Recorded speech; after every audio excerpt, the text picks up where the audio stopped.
I can't be the only one who drew these parallels between Colossus Sigma from Mega Man X7 and the Savior from Devil May Cry 4, but in the event that I am, we're gonna explore the strong similarities between Sigma and the Savior's boss design, and how I firmly believe that the former was the basis for the latter's moveset, and the general structure behind the Savior's battle. Let me make one teeny weeny disclaimer, because I can't stress this kind of thing enough, none of which that I'll discuss in this video is confirmed with proof. These are observations and personal opinions, and I will not claim to know everything or proclaim myself as an expert. This is just a comparison video meant for fun. If all of it is true, cool. If not, whatever. I really just wanted an excuse to make something Devil May Cry related while still having to talk about Mega Man, but I digress. Since some DMC fans will likely see this video due to the title and thumbnail, I should give a brief introduction to what the hell Colossus Sigma even is. Vice versa for the Mega Man fans, because while plenty of people have delved into the Blue Bomber's adventures, an equal amount haven't even touched a DMC game, so the Savior's gonna get his Diet Coke version of an overview too.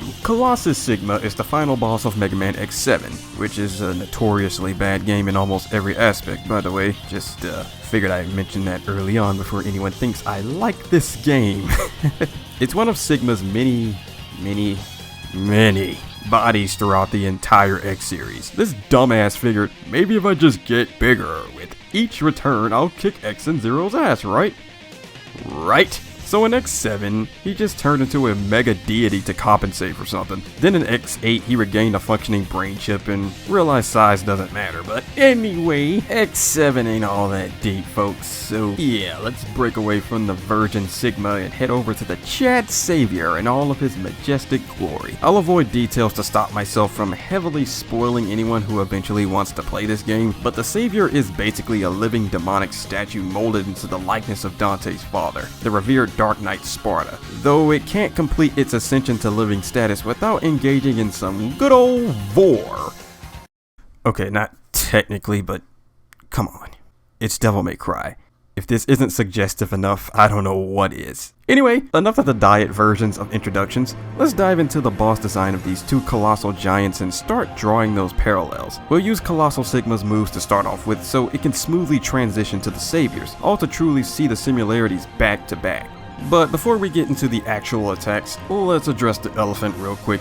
Yes, both of these big boys have a battle arena that's exactly the same in terms of style. You're fighting both while navigating between floating platforms that were previously parts of some structure before it was eventually destroyed.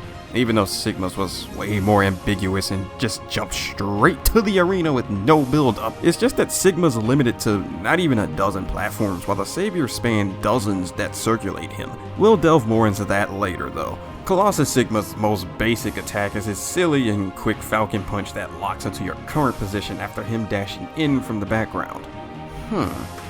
Well, ain't that something?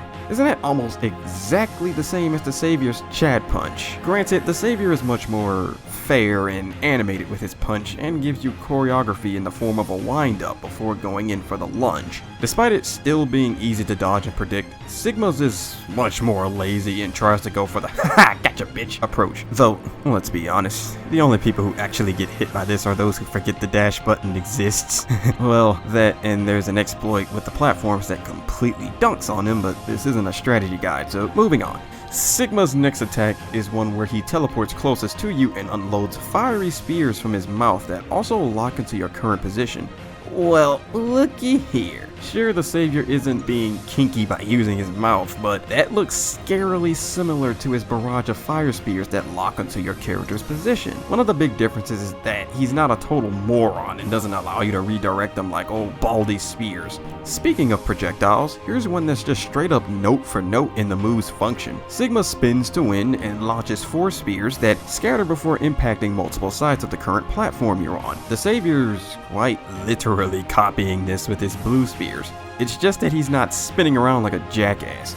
The only projectile attack that the Savior doesn't share is the green spears that drop into your character from above. If you reach deep enough, you could connect it to the previous projectiles that I mentioned, but I'm not gonna sit here and try to convince you that all attacks are the same. Just the fact that the Savior uses spherical projectiles itself is pretty telling, considering that's Colossus Sigma's style of projectiles as well. By the way, I don't know exactly where I'm going to put this in the video because I just realized it during editing while capturing extra extra footage, but Sigma's little combo with the 4 orbs was also something the Savior took from him. Sigma punching you before all 4 of them could connect is exactly what the Savior does when following up with a hand chop when the 3rd and 4th projectiles are hurling toward you, forcing the player to maneuver more skillfully to dodge it. Granted, the Savior doesn't use his punch like Sigma does, but it is technically the same combination of projectile plus melee that's clearly inspired by Sigma. And honestly, this may be the biggest evidence to me that cements my theory. I'm surprised I even forgot about this combo, but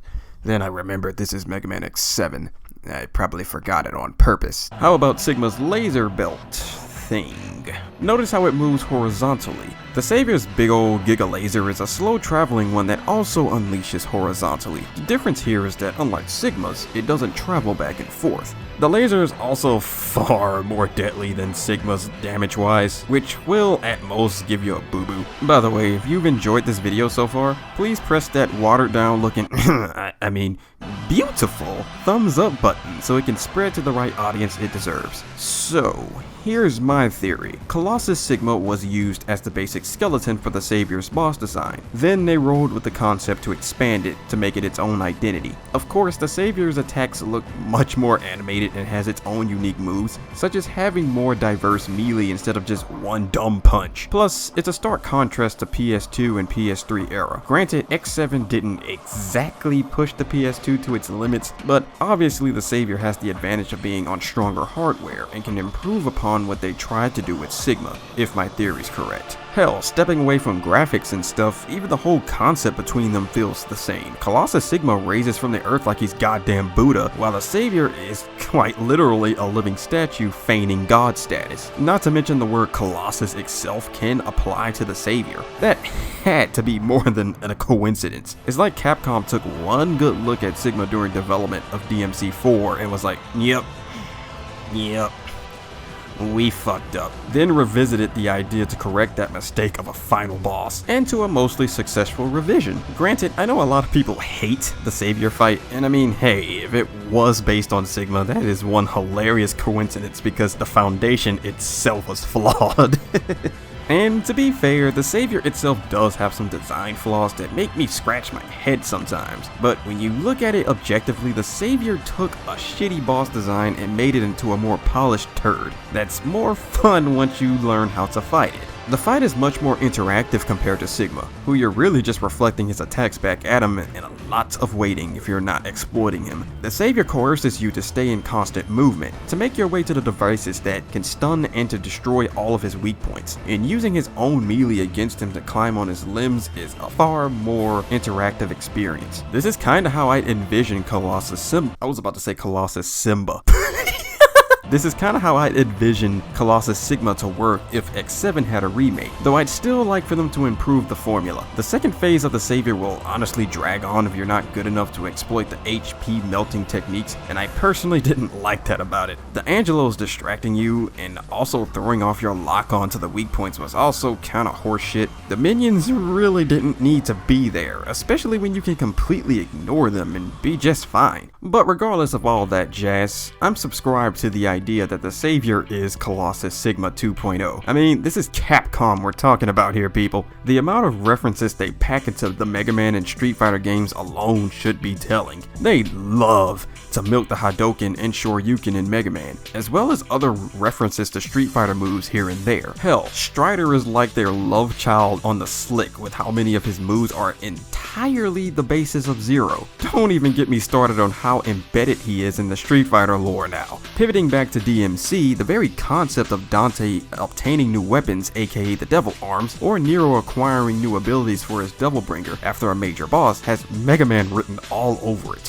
When you consider all that, it's not much of a stretch to assume Colossus Sigma and the Savior are basically the same boss. One's just better than the other in every conceivable way, flaws be damned. Drawing these conclusions between them was fun, and while I doubt I'm the only one who noticed it, I still feel like a video talking about it and bridging these games together is so interesting. It's especially intriguing when the DMC and Mega Man communities already draw parallels between each other. I can't count how many times I've heard of folks referring to the Zero series as the DMC of Mega Man. Man, when the two series are a lot more connected beyond just the gameplay aspects. Though if you ask me personally, as much as I love Mega Man games over Devil May Cry, advanced tech in all Mega Man games combined pale in comparison to anything DMC 3 through 5 has. But I do understand why that comparison is drawn. The high skill ceiling in the Zero games especially does resemble DMC gameplay. It's just not as high in my opinion, but that's also just the natural limitations of a 2D game compared to a 3D one, the 3D one that actually does the formula right. And what makes X7 that much more tragic, seeing as it could have been something much more. Imagining Zero gameplay with the 3D freeform of DMC is basically my dream game. I swear if that ever happens, I'll never stop playing it. Still, going forward, this video will set a precedent, assuming it does well. If you enjoyed this little comparison video and show it by liking and sharing this video, I'll do another one on how both Mega Man and Devil May Cry follow the same design philosophy around player growth progression, as well as even standalone DMC gameplay videos. I don't know what those will be like entirely, and I'm not going to jump on it immediately seeing as I have 2 no damage projects in queue right now, but sit tight and see what happens after those. For now though, that wraps up this silly video. See y'all next time, and always remember to stay chill.